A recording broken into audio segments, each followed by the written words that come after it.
Hello and welcome to Indus News, live from Islamabad. I am Muneeb Hamid with the news of this hour. Let's begin with the headlines first.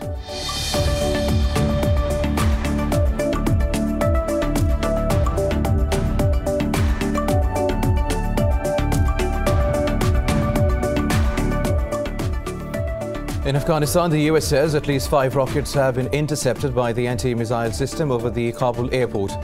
It comes a day after the US military carried out a drone strike on ISIS vehicle on the way to Kabul airport, killing 2 militants. A Central Command spokesman says the military is investigating whether civilians were killed. International media quoted locals as saying at least 9 members of the family, including 6 children, were killed in the strike.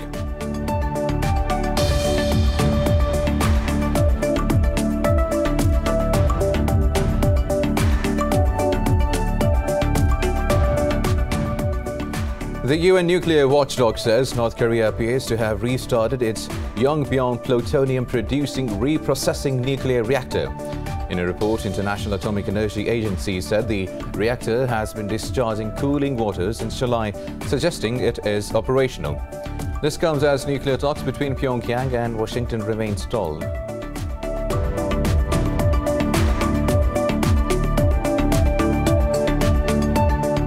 The Arab coalition says it has destroyed 3 explosive-laden drones launched by Yemen's Houthi rebels towards southern Saudi Arabia.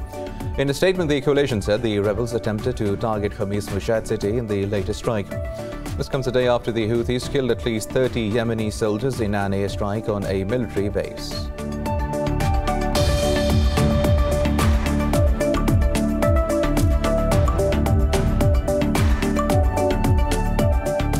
New Zealand has reported the country's first death linked to Pfizer COVID-19 vaccine. Meanwhile, India has registered more than 42,000 new infections and 380 deaths overnight. In Pakistan, 66 more people lost their lives to the virus and 3,800 tested positive in the last 24 hours. Globally, the coronavirus death toll has surpassed 4.5 million, while the caseload has reached over 216 million.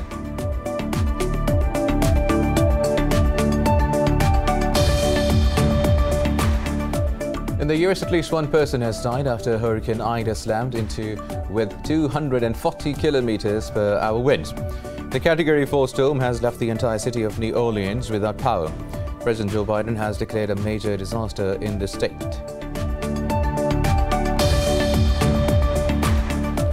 And in football, Lionel Messi made his Paris Saint-Germain debut as a 66th-minute substitute in a 2-0 win at Reims in League One. It was the first club game of his career for a team other than Barcelona. Kylian Mbappé scored both goals for the winning team on what could be his final appearance for the club.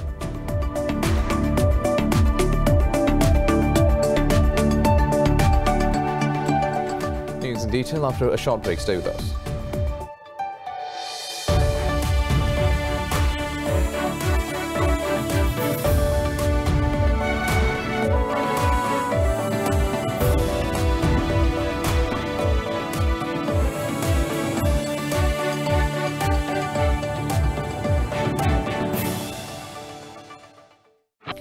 Welcome back. Now let's have the news in detail. Start from Afghanistan, where the US says at least 5 rockets have been intercepted by the anti-missile system over the Kabul airport.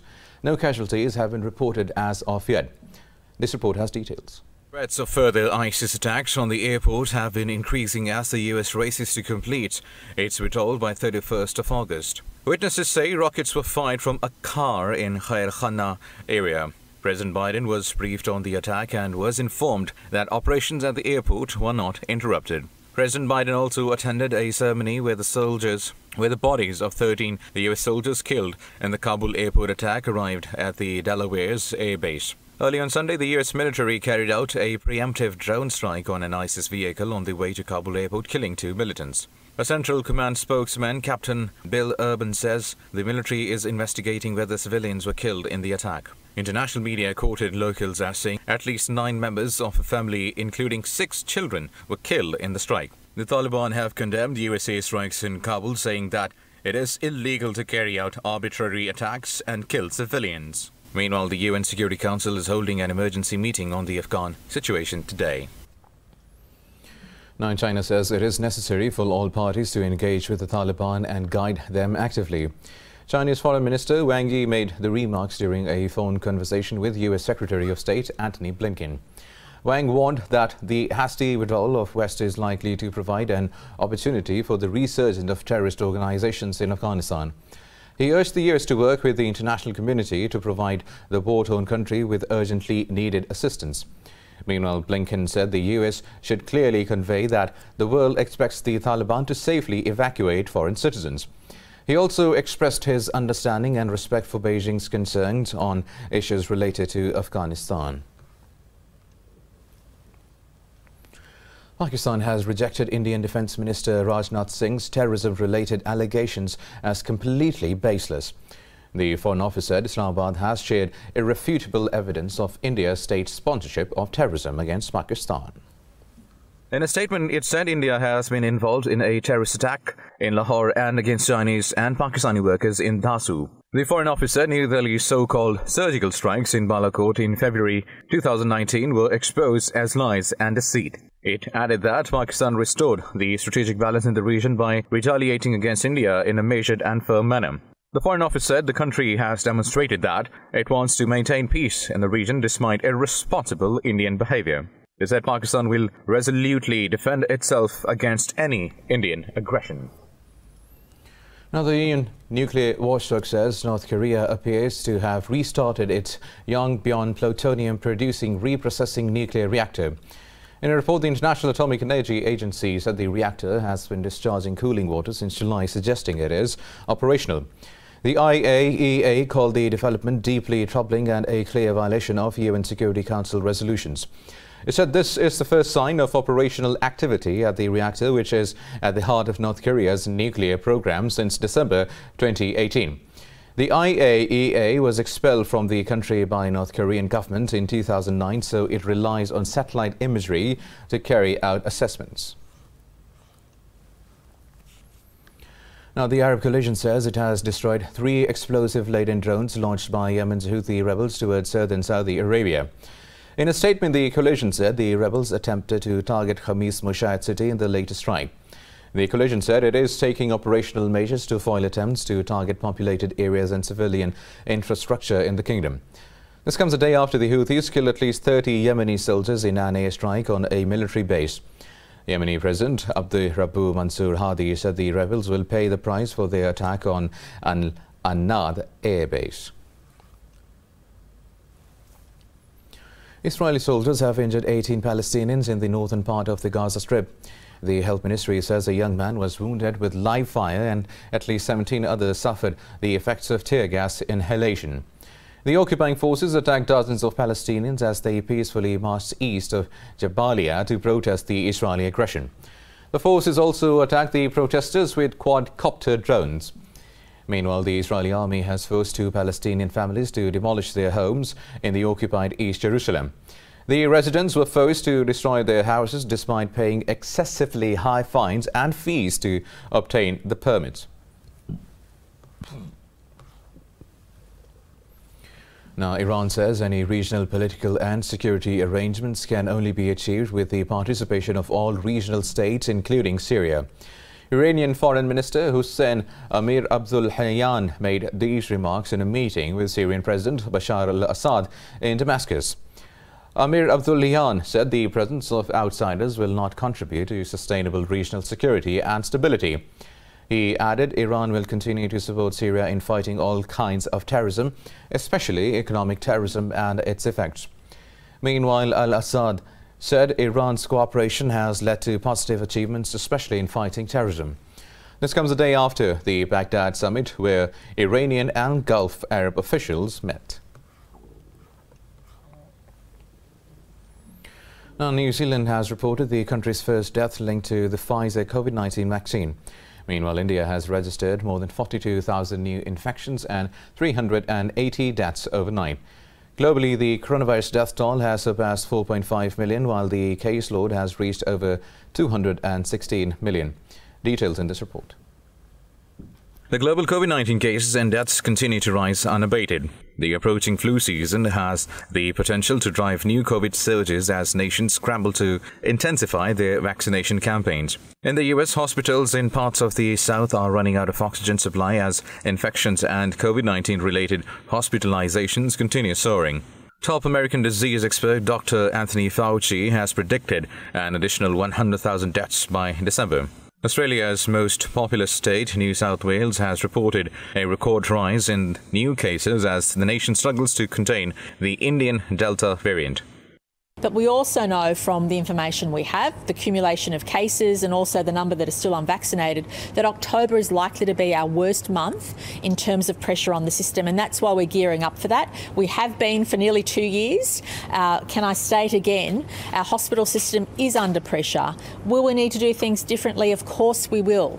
Meanwhile, New Zealand has decided to keep its largest city, Auckland, under an alert level for lockdown for another 2 weeks. As the UK's latest COVID travel rules have come into force, people travelling to England from Canada and Denmark will not need to isolate. Over in Greece, police and anti-mandatory COVID-19 vaccine protesters clashed once again.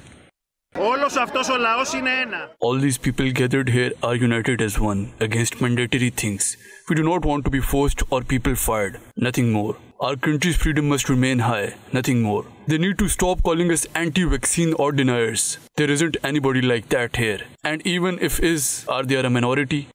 Meanwhile, a contaminant was found in Moderna's vaccine in Japan's Gunma prefecture as the latest such case. In Indonesia, after almost 18 months, children have restarted schools as the country, facing one of the worst global outbreaks, eases some restrictions. Meanwhile, in Pakistan, another 66 people have died of coronavirus over the past 24 hours. The Health Ministry says the nationwide tally of fatalities has jumped to 25,670. It said the positivity rate has increased to 6.75% with 3,800 infections overnight. The ministry said over 93,000 cases are active, of which 5,612 are critical. Pakistan has registered over 1,156,000 cases since the pandemic began. Over 1,036,000 have recovered so far.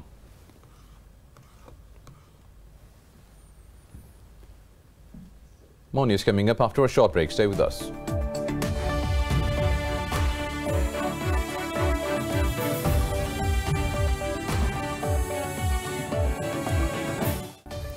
Welcome back. Now, in the U.S., at least one person has died after Hurricane Ida slammed into Louisiana with 240 km/h winds. The storm has left over 1 million customers in Louisiana without power. President Joe Biden has declared a major disaster in the state. The country's National Hurricane Center says Ida has weakened to a Category 1 storm. Another tropical storm, Nora, has lashed the neighboring country, Mexico, leaving one person dead and several others missing. The storm resulted in torrential rains and strong winds, causing heavy floods and landslides in the country. U.S. television actor Ed Asner, winner of the record 7 Emmy Awards, has died at the age of 91. His publicists say Asner died of natural causes. He was famous for his role in the classic TV series The Mary Tyler Moore Show and Lou Grant. Asner was also known for his liberal politics and his criticism of the U.S. administration in 1980s over involvement in Central America. Asner was integral to the success of situation comedy Mary Tyler Moore, which ran on CBS from 1970 to 1977.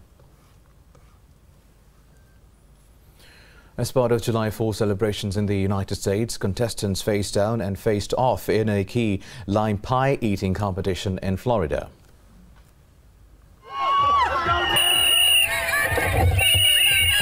Wearing safety goggles and hands clasped behind their backs, 25 contestants plunged face down into 9-inch pies and participated in the World Key Lime Pie Eating Championship in Florida to mark the U.S. Independence Day.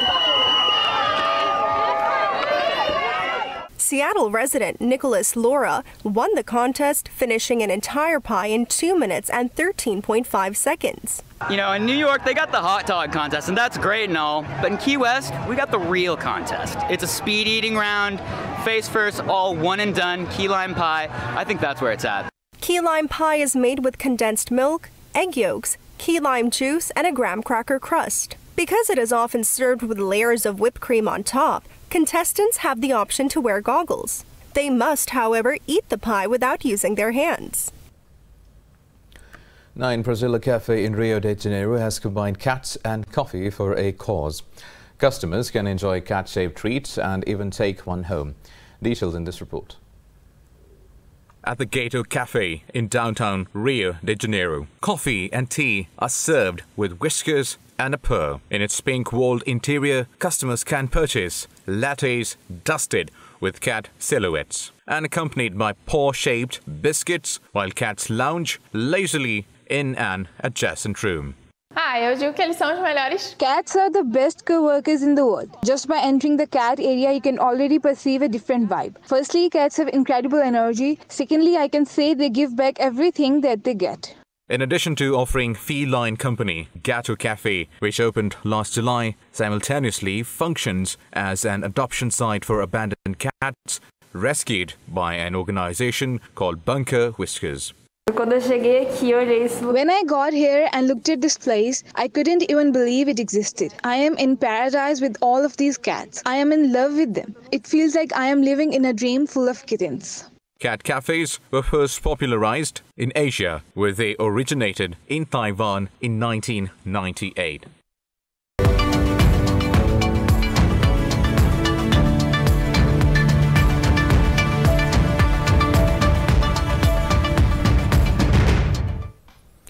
Shares in Asia Pacific rose as investors look ahead to the release of earnings data from Chinese corporations. Hong Kong's Hang Seng Index is leading the gains, rising over 0.5%. Seoul's Kospi has also risen close to 0.5%.